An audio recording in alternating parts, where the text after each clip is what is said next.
I think most of you know me, but if you don't, I've been a founding member of the foundation and been on the board since 2005. And at the 2016 conference, I did a presentation on how to use the Oaklander model and incorporate nature with children, and how important nature is and experiences in nature. And so today, and this is not going to be very long. I'll be 15 minutes and I'll be out. But there's a couple concepts, and what I really have enjoyed listening to everybody else is I'm basically underscoring the issue, the what everybody else is saying is that Violet taught us to give children experiences, and she taught us to open their senses, and she taught us to not have an agenda, but rather be flexible and go with the flow. And all of that is exactly what I'm going to talk about. So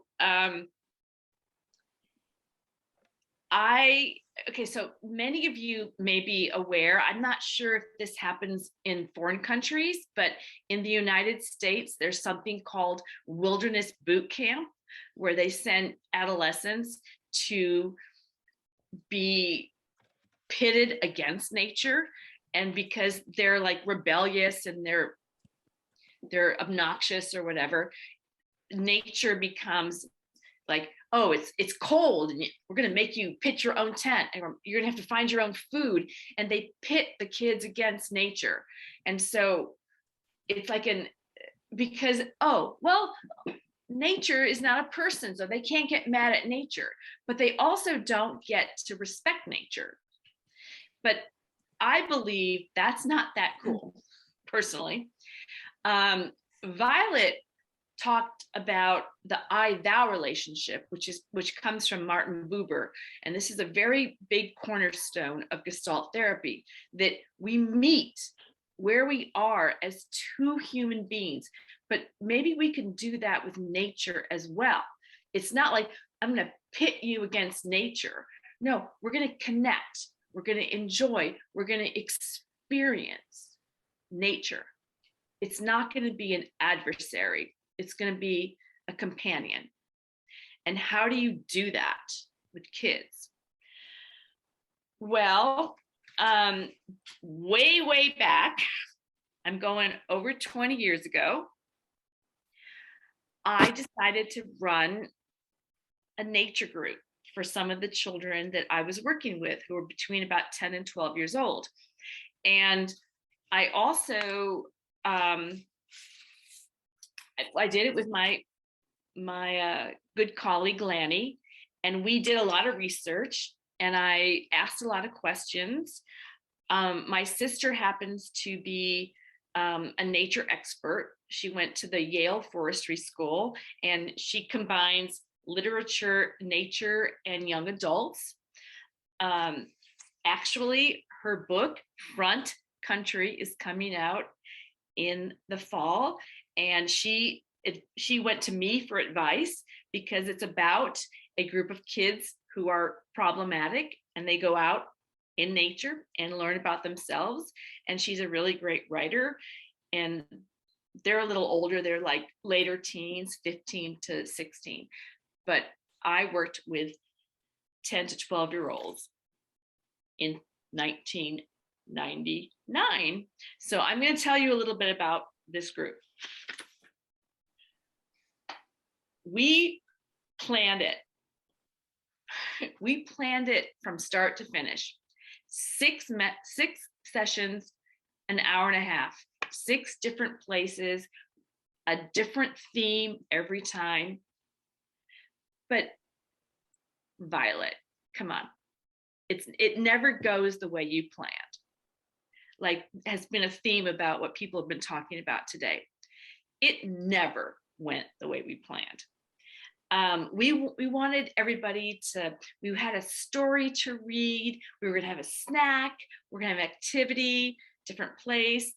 We had them make their own journals, and they're going to have journal time. Forget about it. You take 7, 10 to 12-year-olds out in nature and all hell breaks loose. So let me tell you a little about who the kids were. They're all now in their 30s. Okay, so this is 1999. They're now like much older. And I really don't, unfortunately, know what happened to them. But we had 5 girls and 2 boys, ages 10 to 12. I had 2 sisters. I'm going to call them by their first initial. So we have D and L. These 2 girls, one was 12, one was 10. They were prostituted by their parents in order for their parents to secure drugs. And it got uncovered, and then they were living with their aunt. And that's how they came to me. Then there was C. C, she was kind of large, and she wore glasses. She was a little, awkward. She really had never been out in nature. She didn't really know nature at all. Then there was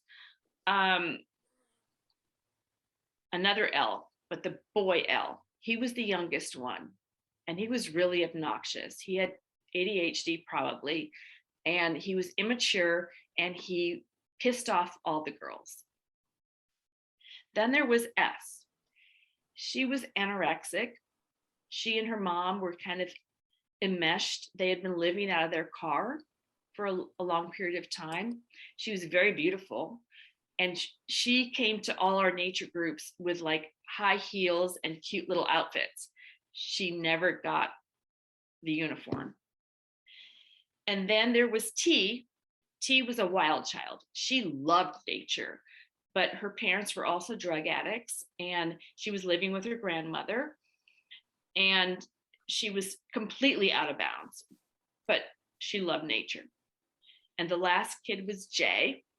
He was the only non-white. He was African American, fostered by a single white woman who was also a therapist. And that meant something. So those were the kids. And I'm just going to tell you a couple things that happened on our journey together in this group. One of them was C, the one who really couldn't do nature at all. All of a sudden, she was exclaiming, "I'm walking downhill. I'm walking downhill." And my co-therapist and I were like, yeah, she's walking downhill. But for her, the fact that she was walking down an incline of dirt was a huge accomplishment. And we had no idea because she never had the experience. But we provided her the experience, and she responded. Then L, the immature boy. We went on a silent hike. The kids were not supposed to talk at all. Well, ADHD L, the youngest immature boy, he didn't talk, but he picked up a stick and he whacked every tree to make noise. He needed to make noise even though he wasn't allowed to speak. That didn't really help his status in the group because the girls pretty much hated him. Nevertheless, at a different group, we went to a place, it's called the Douglas Preserve in Santa Barbara, and they let dogs go off leash. Well, we didn't know, but Elle is petrified of dogs. So these dogs are running around, and Elle has a meltdown. He sits on a log and he's just like freaking out and crying. All the girls, the 5 girls, they came around and they go, "It's okay. It's okay. They're not dangerous. They're okay." He had an experience of being nurtured in his fear. that never would have happened anywhere else.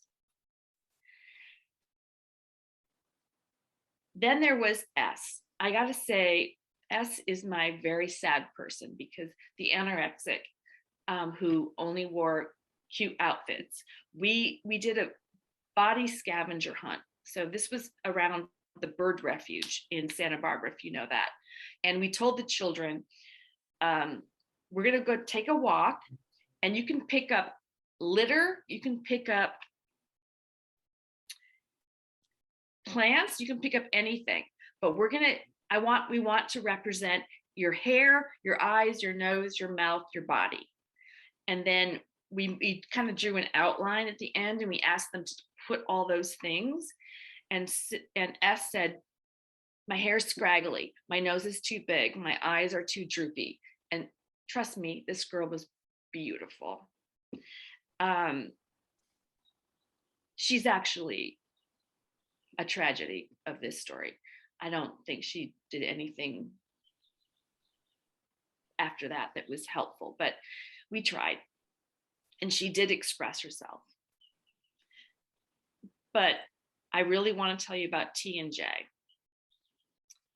We went on a hike, and T is the one who's the wild child.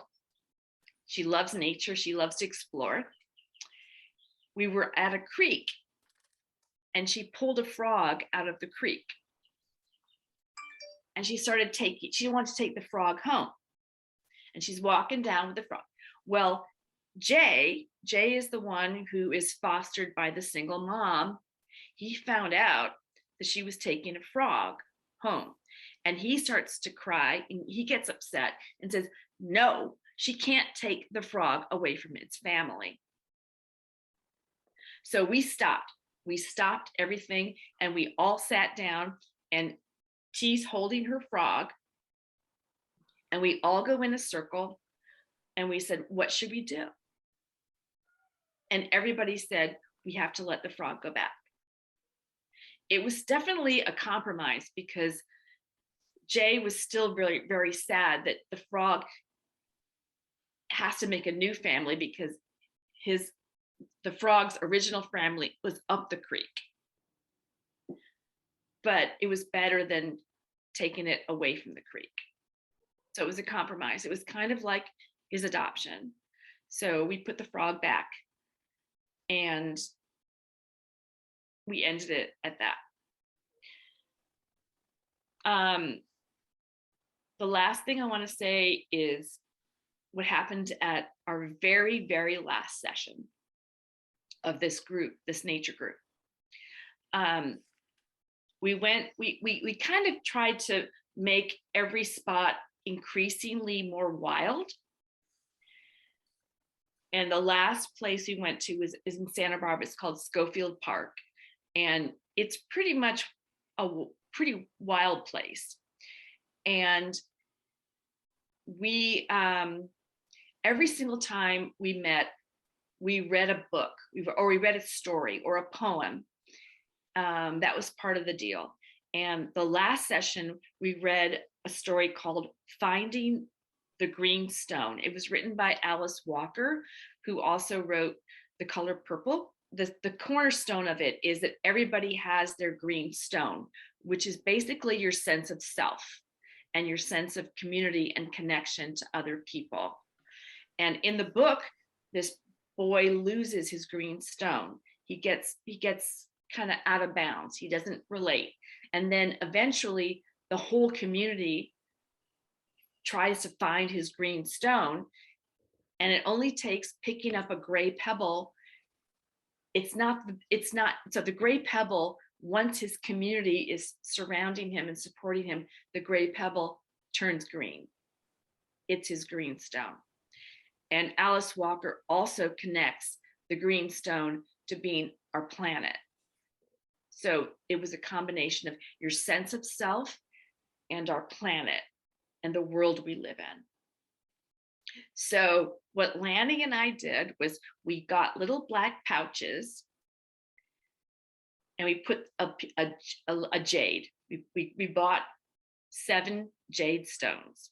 We put them in the pouches, tied them up, we attached them to string, and we created a spider web. And after we read the story, we had every child take one end and find their green stone. And they had to crawl under each other and over each other. And we're out in this beautiful parkland, but they had to find their green stone. And the last thing we did was we baked a flat piece of white cake, and we got all of these decorative stuff, and we said, we're going to do a mutual sand tray. You guys get to put whatever you want to express onto this piece of white cake, and then we're going to celebrate our time together. And that was my nature grove. Mm. Wow. That's Over 20 beautiful. years ago. You know, I want to interview you and put the steps down, because I could see how people would want to in some way, wherever they are, replicate some way of that. I love the beginning, middle, and end of this, Claire. Um, that's just extraordinary. And just hearing the situation of each of the children that were part of it, that's really phenomenal. Thank you very much for sharing that. Okay. Yeah, Jane says you certainly can't plan these events to happen. Yep. So You go with the flow. it's If so I true. learned something from Violet is give children all the senses Yeah, and go with the flow. yeah, that's right. Yeah, and you certainly can outside like that. And outside is a really good place to do that. Totally, totally. It sounds like you made such beautiful use of it in such a healing way. Thank you. So thank you for sharing that. You're welcome.